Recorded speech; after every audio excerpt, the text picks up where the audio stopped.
Bien-aimés dans le Seigneur, soyez bénis dans le nom précieux de notre Seigneur et Sauveur Jésus-Christ. Ici, Gabon Impact Chrétien, une association chrétienne qui a pour objectif de proclamer le salut en Jésus-Christ et d'annoncer la bonne nouvelle du royaume des cieux jusqu'aux extrémités de la terre en utilisant les réseaux sociaux tels que YouTube, TikTok et Facebook.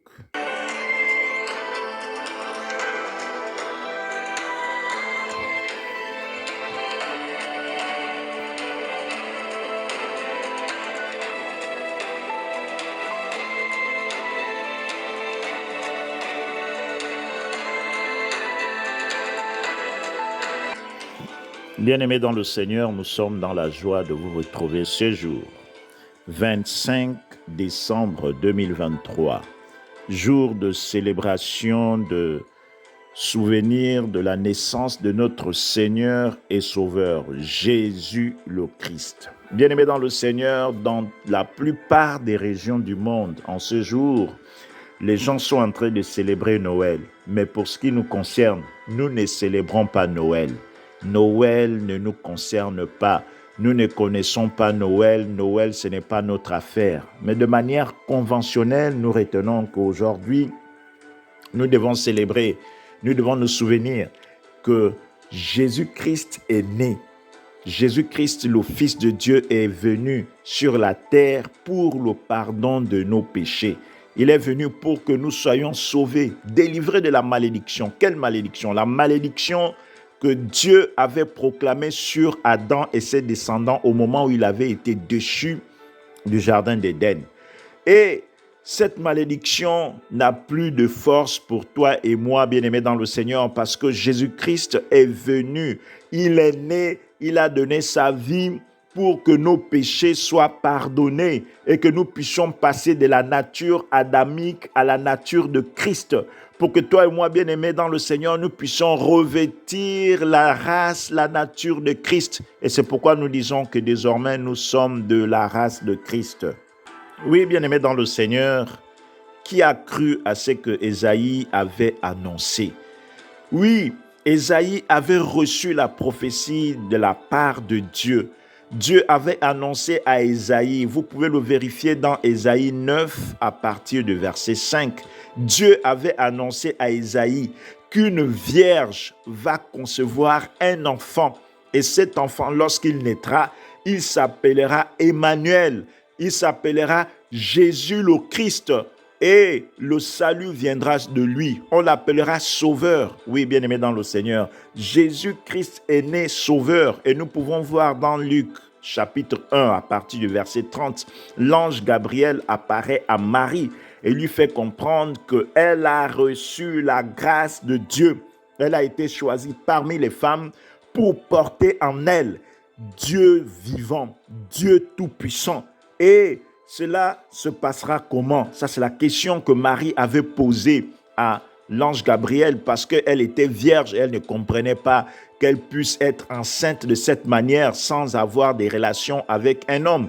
Et c'est en ce moment, bien-aimé dans le Seigneur, que l'ange Gabriel lui fait savoir que le Saint-Esprit lui-même entrera dans ton sein.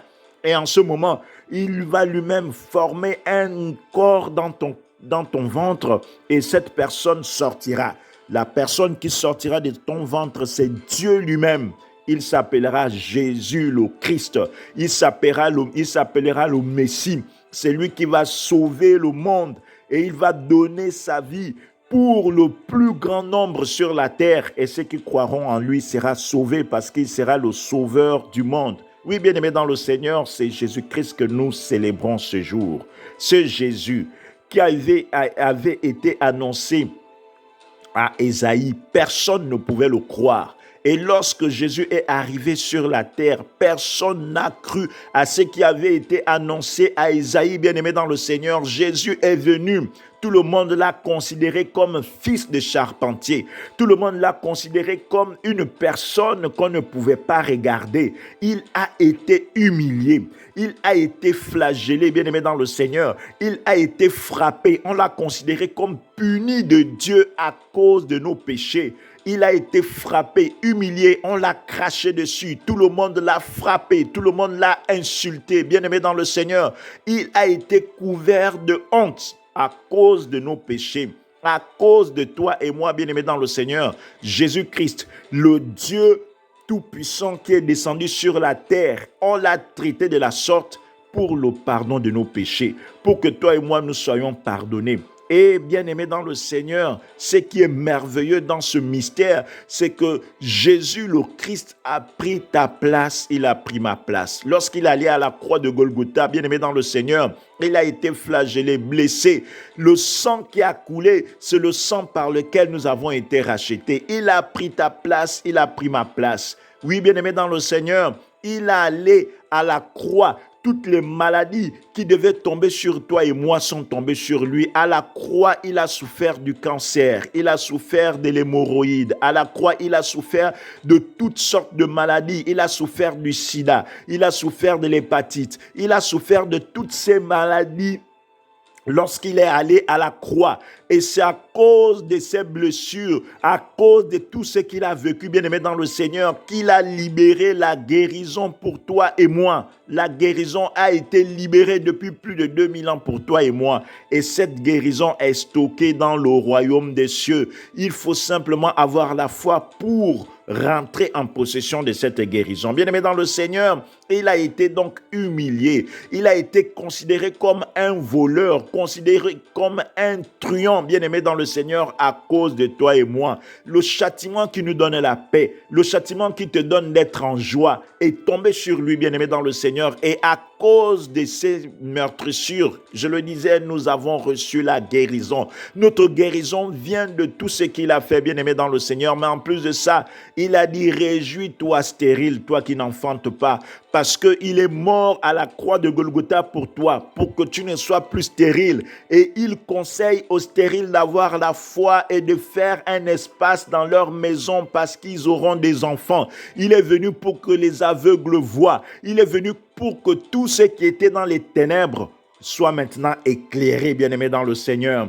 Nous devons célébrer Jésus-Christ en ce jour, célébrer la venue de Jésus. Jésus-Christ est venu pour toi et moi, pour que nous soyons en vie, pour que nous ayons la vie en abondance et que rien ne nous manque, bien-aimé dans le Seigneur. Nous avons des raisons de l'adorer en ce jour. Nous avons des raisons de le célébrer en ce jour, parce qu'il a donné sa vie pour toi et moi. Non seulement ça, il nous a dit que nous n'avons rien à craindre parce qu'il a vaincu le monde. Et tout ce que nous allons voir sur cette terre qui peut nous effrayer, ne nous effrayons pas, ne prenons pas peur parce qu'il a vaincu le monde. Et il nous a donné la victoire. Toi et moi, nous sommes plus que vainqueurs à cause de Jésus-Christ.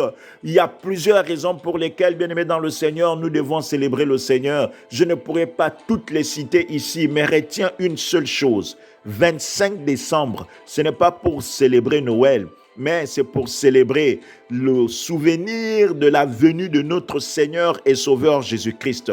C'est pourquoi en ce jour, toi et moi, bien-aimés dans le Seigneur, nous devons seulement lui faire des actions de grâce. Nous devons seulement l'adorer. Dire, ô Père, nous te rendons des actions de grâce pour la venue de Jésus-Christ.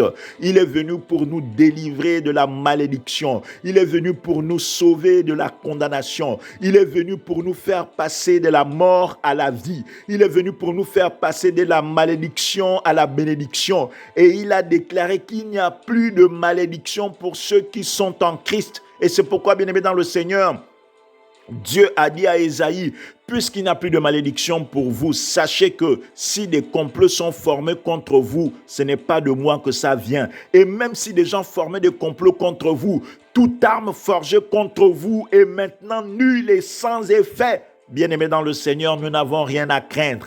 Notre Sauveur est venu sur la terre et il nous a rassurés qu'il ne nous laissera jamais, il ne nous abandonnera jamais. Il sera avec nous tous les jours de nos vies et ce jusqu'à la fin du monde. Bien-aimé dans le Seigneur, prends conscience de ce que Dieu est avec toi. Dieu ne t'a jamais abandonné. Jésus-Christ, notre Seigneur et Sauveur, est venu et il est toujours avec nous tous les jours de la vie. Il veille sur nos vies, il sécurise nos vies. Il a déjà prévu la guérison pour ceux qui sont malades.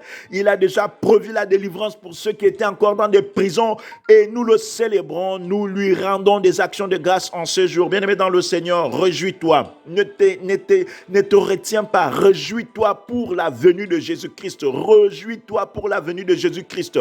Ne pense pas à Noël. Noël, ce n'est pas notre affaire. Notre affaire, c'est Jésus-Christ, le Seigneur et Sauveur, celui qui est venu pour le pardon de nos péchés, c'est lui qui a pris notre place à la croix de Golgotha, c'est lui que nous célébrons et c'est lui à qui nous adressons ce jour des multiples actions de grâce. Bien-aimés dans le Seigneur, demeure béni et célèbre ton Seigneur et Sauveur. Quant à nous, nous vous disons à très bientôt, que Dieu vous bénisse.